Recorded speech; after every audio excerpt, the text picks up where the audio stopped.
Hello, thank you for tuning in to this 2025 primary election candidate forum for the Tumwater Mayor.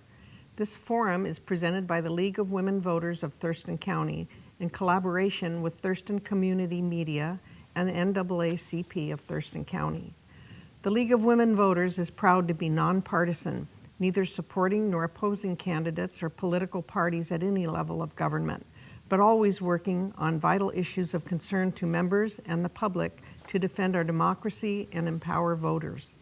I am Tawny Crawford with the League, and I will be moderating this forum. Barbara Bryan is our timer. The City of Tumwater uses a mayor-council form of government. The mayor's role is to carry out the policies the City Council has adopted for the city. The city has a separation of powers similar to the legislature, where the mayor is the head of the executive branch. Leetta Dahlhoff and Lance Brender are the two candidates participating in today's forum. We stress the importance of civility in our forums. Candidates have received the ground rules for the forum and have agreed to abide by them. Lance and Leetta, do you understand and agree to abide by them? Absolutely. Beginning with Lance, the first question is, why are you running for Tumwater Mayor, and what skills and experience do you have to offer? So the answer to why I am running has a lot to do with how I got here. So I'm a recently retired U.S. Army officer, spent 20 years as a tank officer, retired out of JBLM. I'm also a small business owner and a farmer. And those experiences have given me a wide range of executive experience that now that I am out of uniform, I want to transition what I've done, which is public service and servant leadership, from the military and into the civil world. And that specifically takes the form of being mayor of Tumwater. So the experiences that I bring that are relevant to leadership here is the ability to bring together a diverse group of people who don't have the same goals and don't want the same things, to bring them all together and to get things done. And doing that in an equitable and fair way. Appreciate the time to be here today, and I've been a proud League of Women Voters member for over a decade. My name is Leetta Dahlhoff. I currently serve as Mayor Pro Tem on Tumwater City Council, and I'm running to turn up and turn on everyone's love of Tumwater. And I'm looking at the cameras and I'm looking at the audience, and for me it's about how we connect and contribute and collaborate in our community. And I'm looking at representatives from Lacey City Council, someone running for Lacey City Council, the League members, a Thurston County Commissioner, a former Tumwater City Council member who happens to be my neighbor, a police ski representative, and most importantly, my mother, who a lot of you know as Madre. Because I love Tumwater. My parents chose Tumwater almost 50 years ago, and I choose Tumwater today. And everything I do is about how I expand opportunities and improve people's lives. And it goes back to whatever phase and stage of your life, whatever you need, whatever you don't need, but you might need, our job is to make sure you don't think of us and that you have the options for what you need. And I want you to thrive in Tumwater because I love Tumwater. Thank you. The next question is for you also, Leetta. What is the top priority for the City of Tumwater, and what would you like to address during your term? Great question, Tawny, thank you. Knocking on doors and connecting with other colleagues and constituents and residents and nonprofits and private businesses, you'll get a different answer every time, right? So for us as an elected, it's juggling all of that, right? If everything's a priority, then nothing's a priority. So how do I meet your needs? How do I listen and learn and lead better? How do I make your priorities into our budget, right? So my job as mayor is gonna be taking what council approves and develops, working with boards and commissions, working with our county commissioners, working with our neighboring jurisdictions, taking all of that and showing that priority in our budget, right? Because your budget reflects your values. So it is making space for different types of housing, making sure our seniors, access to healthy foods, our youth, building bridges and connecting and contributing in a way that we maintain our neighborliness and we maintain our love of Tumwater. Thanks. Lance? Thanks. I have 5 key administration goals.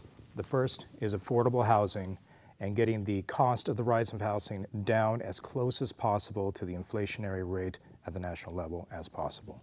2 is the Olympia Brewery, and leading the discussion that leads to the rehabilitation of that property into a productive member of society. 3rd is the modernization of emergency services, including body cams for police, and laying the groundwork for a 3rd fire station in the southern third of Tumwater. Conservationism is number 4, particularly enshrining our old growth forests and protecting them as we go through necessary growth to meet our population growth. And 5, and the final one, is tone, breaking down barriers between groups that typically don't talk to each other and have divergent goals, and getting them all to the same table to come to a common conclusion. Okay, Lance, you get to answer this question first. The public and private sectors are experiencing pressure from the federal government to eliminate commitments to diversity, equity, and inclusion, and commonly known as DEI. In light of this, do you think any changes are needed to how Tumwater is implementing DEI efforts? Well, some changes are coming, and where's credit due to the current administration and to the council. So coming online this year is an Equity Citizens Advisory Council, which is going to do 2 key things. That's going to produce a valve for output should something go wrong in the community, and there are issues that we need to address. This allows us to publicly put it out there and talk about it. It's also an input mechanism to get advice from the citizen body into the council's policy making on how we address with this issue. And just going about my personal beliefs for this is I believe in the high ideals that this country is founded on. I believe in equality. I believe in everyone having an equal shot. And I believe in everyone, if anybody has any barriers to that, that is where the government steps in and makes sure that the playing field is fair. And should I be elected, my goal is that there will be an open door to me and everyone in my administration to solve problems as they come up. Thank you. Leetta? Thank you, Tani. It's a relevant question. And when I talk about this to my colleagues and constituents and my neighbors in the police and fire and former electeds, we talk about Tumwater the Tumwater way, right? So we define what family looks like. Ed Hildreth is my family now. He's stuck with me whether he likes it or not. Commissioner Carolyn Mejia is my family. Jacob Rodriguez, police skilled, is my family. In Tumwater, we're not othering. I'm not siloing and talking about diversity, equity, inclusion. It is embedded in everything we do, just like sustainability. It is the core of who we are, what we do in Tumwater. So to have someone, anyone, tell us to take something out, sure, I can do that, but I'm not going to change my morals and my values, and I'm not expecting anyone else to do that in this room. So you can get distracted by that, but Tumwater is going to keep doing what we're doing. Right? Inclusion and belonging, you define that, and my job is to make sure you have the services to do that. My job is to connect those sidewalks. My job is to make sure you have access to inner city transit. And I ran out of time, but I have more. Back to you. As local governments are facing significant financial challenges, what do you see as Tumwater's toughest financial issue? You know, in our general fund, the city of Tumwater, there's over 30 line items. That represents 30 different departments. So really you're creating competition, right? The most notable is fire and police. They both need what they need to do to serve you and meet you probably on your worst day possible, but they're competing. So one was that we tried to do the regional fire authority. That failed horribly, and I'm still upset about that, but I'm moving on, right? So you tell me no, you don't like this, that's intel for me, I'm moving on to the next. So maybe we're looking at a fire district, right, to meet those needs. So how do I juggle all the needs? One thing is that we like to do moving forward when I become mayor is working with the unions, working with the non-represented. Let's not be competitive with each other. What do you need? What do you need? How do we get to yes? So that is my goal. How do we get to yes? Meeting everyone's needs, knowing that people have different priorities, different goals, different passions, and I'm not going to shame or judge any of you. I'm going to work with you to get to yes. Thank you. Lance? I think one of the hardest things that we're going to have to balance, and we have had to balance this, and we will continue to over the next 4 years, is how do we incentivize a smart and appropriate growth in housing relative to an already high and in many cases unaffordable cost of living for Tumwater residents. So I was looking at the city's website earlier today. Median income's $84,000. Average cost of living here is about $100,000. So not really any surprise that we have 40% of our kids on free or reduced lunch programs across the school district. And so how are we going to balance? We need more housing to help drive down that price to allow people to have affordable housing options, while still balancing that with, hey, we have commitments to meet with our transportation, with our quality of life, and the other things that keep Tumwater a small town. And so that'll be a difficult juggling act, but I think the council and the administration is up to it. Okay, Lance, how can the city of Tumwater collaborate with other jurisdictions to end homelessness in Thurston County? Three-pronged approach, and I'll try to be quick. So the number one way to keep the majority of people out of homeless status or any form of poverty is good jobs. Attracting as many locally owned, locally ran good jobs as possible to keep people in their own homes. Number two, incentivization for those who are on the margins. So I'm a small town landlord here in town, and I think there's more that the city can do. Could we offer a monetary or even a non-monetary benefit to anybody who comes and attracts a Section 8 housing tenant and keeps them on a lease for a year or better? What could we throw their way to incentivize that from the private sector? And three, there are some great nonprofits. I was with United Way yesterday at Catholic Community Outreach. I've been with the Union Gospel Mission for years. And those faith-based and nonprofits are doing the hard work that we in government are not set up to do. We need to support them with a portion of what we already give to fight poverty. Yetta? Thank you, Tani. There's a lot that we're doing and we will continue to do, right? So the issue is complex, but we don't have to make it complicated. And a lot of times we make things complicated. One is Regional Housing Council, right? The jurisdictions in the county. I'm looking at Carolina Mejia in the room. Thank you for being here today. What does that look like, right? What are those resources? The challenge that we're experiencing in Tumwater is we all agree, my seatmates, that not having shelter or a safe or healthy place to live is unacceptable. It is unacceptable for you to be homeless in Tumwater, because that is not the Tumwater way, right? So we have to meet these acute needs, right? But then we have these chronic needs of seniors and manufactured home parks, of rents going up. We are creating a pipeline of those who are gonna lose their homes. And I have seniors telling me they would rather commit suicide than be on the streets. So in Tumwater, we have to do both. We have to be reactive and proactive. And what does that look like? That comes down to your budget and the partnerships and looking for other ways. So it's how we treat ourselves, and I want everyone to remember that we're all neighbors, and how do we treat our neighbors? Do you have any concerns about the condition of city infrastructure, such as roads and sidewalks? And if so, what suggestions do you have to address those concerns? That's for you, Thank you, Leah. Tony.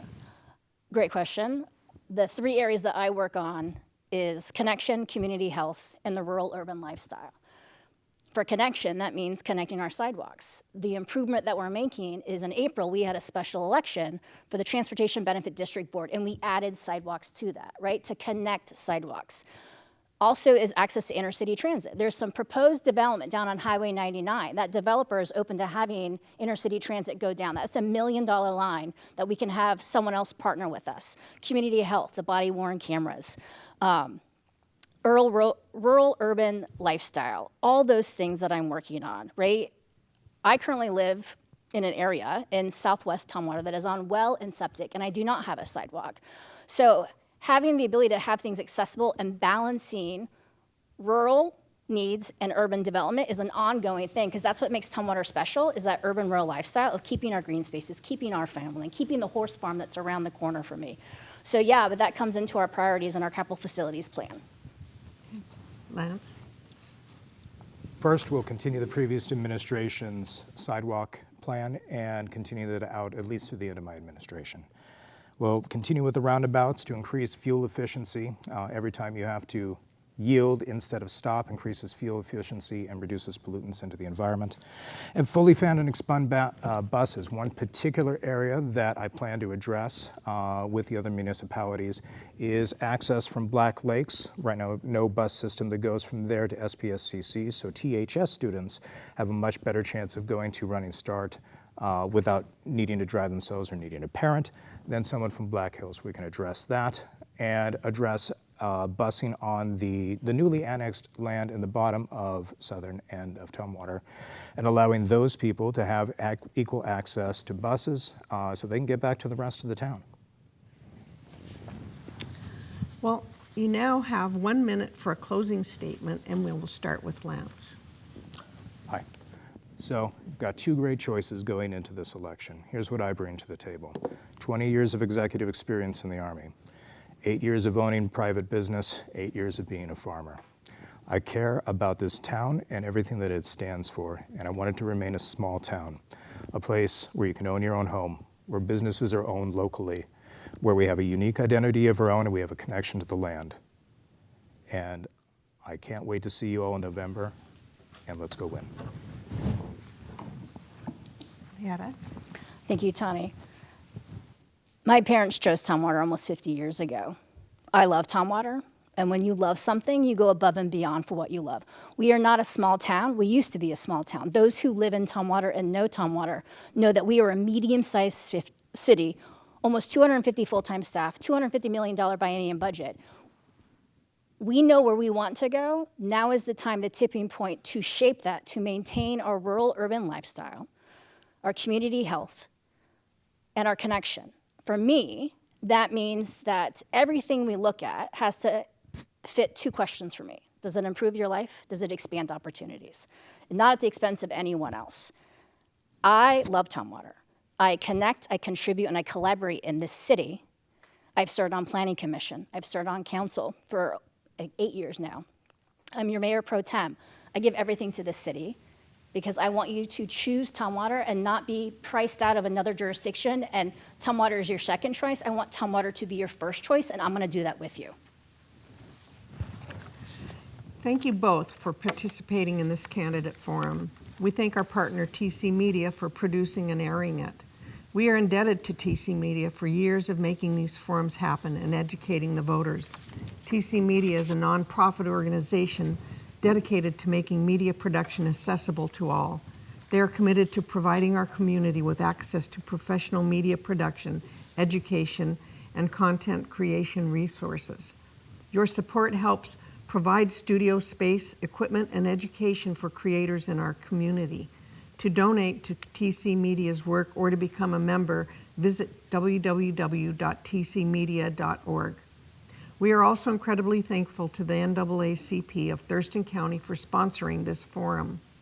We encourage our viewers to be a voter in the upcoming election on November 4th, 2025. Every vote counts. Ballots for military personnel were mailed on September 21st, and all other ballots will be available on October 15th. You may register to vote up to and including Election Day. Thank you for watching this 2025 Candidate Forum.